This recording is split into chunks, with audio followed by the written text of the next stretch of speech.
Claude Évin, vous êtes le directeur général de l'Agence régionale de santé d'Île-de-France, les hôpitaux, la médecine de ville et les établissements pour les personnes handicapées, les personnes âgées. C'est vous. On a beaucoup dit qu'il manquait des places, en particulier à Paris, pour des personnes handicapées, pour des enfants handicapés. Il y a même des enfants parisiens qui sont aujourd'hui dans des établissements en Belgique. Est-ce que, dans le contexte que vous nous avez expliqué, de réduction de budget, de cette crise qu'on connaît... Non, pas de réduction de budget, d'augmentation peut-être insuffisante, mais d'augmentation quand même des moyens, et notamment dans le secteur du médico-social. Alors, qu'est-ce qui va se passer dans le secteur du médico-social? Est-ce qu'on peut imaginer retrouver des marges de manœuvre? Comment vous allez pouvoir sortir de cette pénurie? C'est-à-dire que dans le secteur médico-social, on a besoin en permanence d'une augmentation du nombre de places d'accueil. On n'est pas dans la même situation que dans ce qu'on appelle le secteur plutôt sanitaire, c'est-à-dire les hôpitaux et les cliniques, dans lesquels l'évolution des techniques conduit à diminuer le nombre de lits, c'est-à-dire le place lourde, on reste moins longtemps, on développe par exemple de la prise en charge ambulatoire, alors que dans le secteur médico-social, on a besoin de places d'hébergement, on a besoin de places de prise en charge, aussi bien concernant les personnes âgées que concernant les personnes handicapées.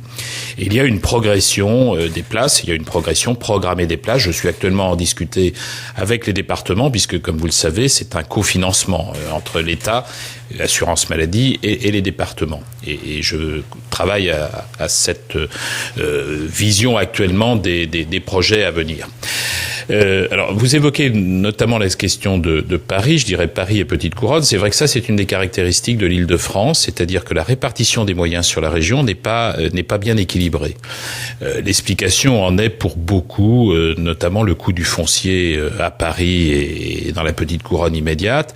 Et on arrive à des situations assez, je dirais pas paradoxales, en tous les cas, qui ne sont naturellement pas satisfaisantes, c'est-à-dire que les besoins, aussi bien pour les personnes âgées que pour les personnes handicapées, de Paris et Petite Couronne sont satisfaits plus ou moins et insuffisamment, mais par les départements limitrophes. Il y a notamment en Seine-et-Marne, par exemple, un très, très fort accueil de personnes handicapées ou de personnes âgées venant de Paris. Et on se trouve dans des départements de la Grande Couronne avec une impossibilité aussi de prendre en charge des personnes et les voir prises en charge dans les régions limitrophes. Et concernant les personnes handicapées, vous pointez une réalité, en effet, en Île-de-France, c'est qu'il y a une part importante des personnes handicapées qui sont prises en charge à l'extérieur même de nos frontières, puisque notamment la Belgique accueille ces personnes face aux carences dans lesquelles nous nous trouvons. Mais vous avez une double pression là-dessus, parce qu'il y a à la fois des personnes handicapées pour lesquelles il y a une insuffisance de place déjà aujourd'hui, et puis le grand âge dont on nous dit qu'il va y avoir besoin dans les années à venir d'énormément de places. Tout ça, c'est le médico-social. Il va falloir choisir entre l'un ou l'autre? Non, il ne faut pas choisir entre personnes âgées et personnes handicapées, y compris d'ailleurs le vieillissement de la personne handicapée doit aussi être pris en compte. Non, il faut qu'on aborde et il faut qu'on arrive à obtenir des solutions pour l'ensemble des besoins. Alors la prise en charge institutionnelle n'est pas la seule prise en charge possible. Je crois qu'il faut qu'on diversifie la prise en charge et il faut qu'on trouve avec les départements, puisque pour beaucoup de ces structures, il s'agit d'un cofinancement et il faut qu'avec les départements, nous arrivions à mobiliser les moyens suffisants. Et donc nous sommes en train d'y travailler actuellement avec les départements. On va élaborer dans l'année 2011, là maintenant, un schéma ce qu'on appelle un schéma régional d'organisation médico-sociale. Ça n'existait pas avant la création des agences régionales de santé. On avait une démarche où chacun appréciait dans son département quels étaient les besoins et comment on essayait d'y répondre, avec des inégalités d'ailleurs entre les départements. Là, on va avoir une vision régionale des besoins et on va essayer d'y apporter des réponses progressivement dans un cadre effectivement beaucoup plus large et beaucoup plus régional. On a beaucoup dit qu'il fallait mieux articuler le médico-social, le sanitaire, la médecine de ville, c'est-à-dire faire en sorte que un patient en psychiatrie, par exemple, qui sort de l'hôpital, il puisse avoir un lieu de suivi en ville. Ça fait des années qu'on dit ça. Est-ce que aujourd'hui, on va pouvoir concrètement rentrer dans des solutions concrètes? C'est l'intérêt des agences régionales de santé. C'est pour vous attendre entre autres pour ça que nous avons été créés, c'est-à-dire pour pouvoir assurer un pilotage. Alors les gestionnaires de structures travaillent déjà eux-mêmes plus ou moins ensemble, mais il s'agit effectivement d'avoir une organisation qui soit construite pour permettre ce qu'on appelle le parcours de la personne, le parcours de prise en charge. Et c'est vrai que dans un système très cloisonné entre la médecine de ville d'un côté, les établissements hospitaliers, cliniques ailleurs, et puis le médico-social encore traité différemment, on n'avait pas cette possibilité de construire effectivement le parcours de la personne âgée.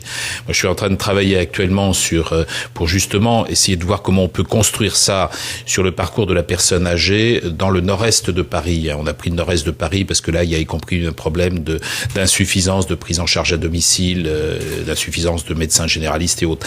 Et on voit bien ce cloisonnement dans lequel se trouvent les personnes âgées.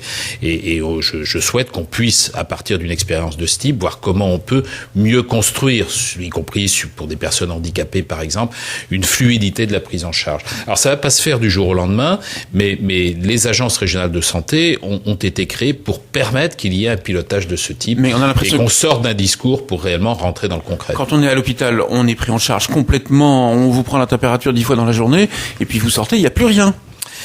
C'est pas qu'il n'y a plus rien, parce qu'il y a des structures qui existent, mais c'est le lien entre ces structures qui n'est pas bien assuré, parce que on a quand même, si vous voulez, globalement, la chance en France d'avoir une offre de services qui est assez bonne, globalement. Le problème, c'est que la difficulté de notre système en France, c'est le cloisonnement de ces prises en charge.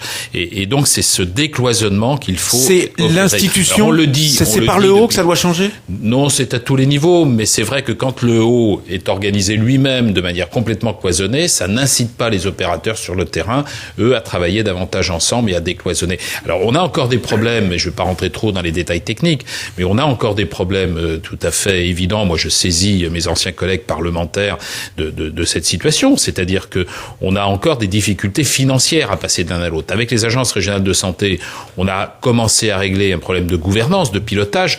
Moi, j'ai une visibilité beaucoup plus importante et meilleure que n'avaient les différentes institutions qui préexistaient. J'ai pas toujours la possibilité de passer d'un financement à l'autre pour pouvoir effectivement mieux assurer cette fluidité. Je pense que ce sera un élément de réforme à venir. Je ne veux pas rentrer trop dans les détails techniques auparavant. Ce qui importe à nos auditeurs, c'est la manière dont ils seront effectivement pris en charge. Mais le travail des agences régionales de santé, c'est effectivement d'organiser ce décloisonnement. Mais par exemple, il faut des réunions de coordination. On le voit beaucoup quand on est une personne handicapée.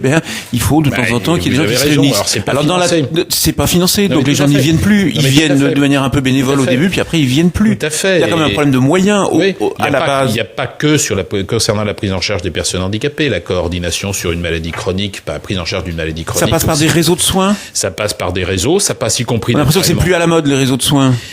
Moi, je suis pas d'accord. Bon, il faut que les réseaux fassent la preuve de l'amélioration de la prise en charge des patients ou des personnes.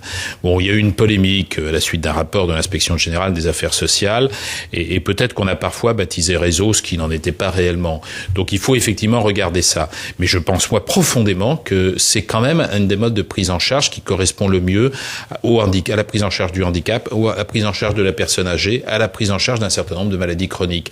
C'est-à-dire la coordination entre les différents types de professionnels, et puis par ailleurs le lien entre le curatif et le préventif. Mais c'est vrai qu'il faut assurer le financement, et qu'aujourd'hui les outils, c'est pas un problème de moyens globaux, parce qu'on dépense beaucoup. Il faut quand même se rappeler que la France est le 2e ou 3e pays au monde en dépenses de santé.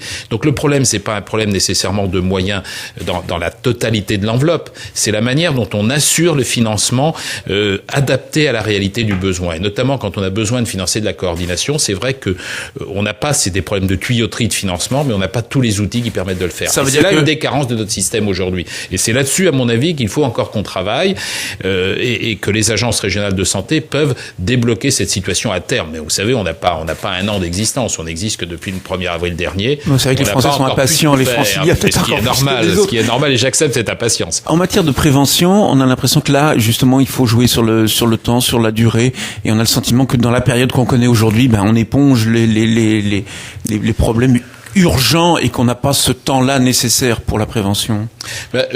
Il faut justement qu'on se situe dans une démarche pluriannuelle. Alors ça aussi, on ne sait pas très bien le faire dans notre pays. À l'Assemblée, le Parlement vote chaque année budget, vote la loi de financement de la sécurité sociale. Bon, progressivement, ils ont accepté de s'inscrire dans une démarche sur une période beaucoup plus longue.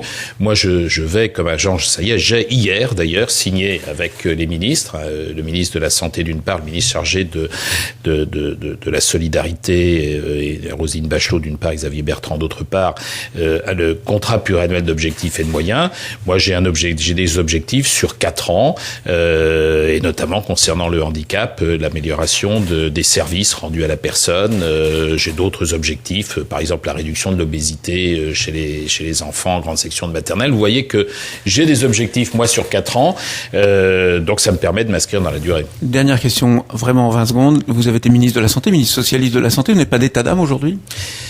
Non, j'ai pas d'état d'âme. Je vois pas pourquoi j'aurais des états d'âme. Moi, ce que je continue de faire aujourd'hui, c'est ce que j'ai fait dans toute ma vie militante et ma vie d'élu, ma vie de responsabilité sur les secteurs de la santé et le secteur social. Vous savez que j'ai commencé ma vie professionnelle il y a déjà un certain temps comme éducateur spécialisé. Bon, il y a une certaine continuité dans mon parcours. Aujourd'hui, je mets en œuvre d'abord les agences régionales de santé. Et vous mettez en œuvre la politique de Nicolas Sarkozy sur la question de la santé. Je mets en œuvre une politique au service des malades, au service des personnes handicapées, au service des personnes âgées. Vous savez que la création des agences régionales de santé ne faisait pas débat entre la droite et la gauche. Elle était portée aux dernières élections présidentielles, aussi bien par Nicolas Sarkozy que par Ségolène Royal. Donc il y a un accord, il y a un consensus sur les agences régionales de santé. Après, sur les moyens, il y a des choix au Parlement, mais vous savez, le jour où la gauche reviendra éventuellement en responsabilité, elle aura aussi à se poser la question de l'efficience de la dépense si on veut garder notre système de solidarité. Et moi, ce que je fais aujourd'hui, c'est que j'essaye d'organiser au mieux les choses pour garantir la qualité de la prise en charge et rester dans un système de solidarité nationale. Merci beaucoup Claude Évin. Je rappelle que vous êtes le directeur général de l'Agence régionale de santé d'Île-de-France. On viendra voir un petit peu de près ce qui se passe dans cette ARS dans les mois à venir. Merci à vous. Merci.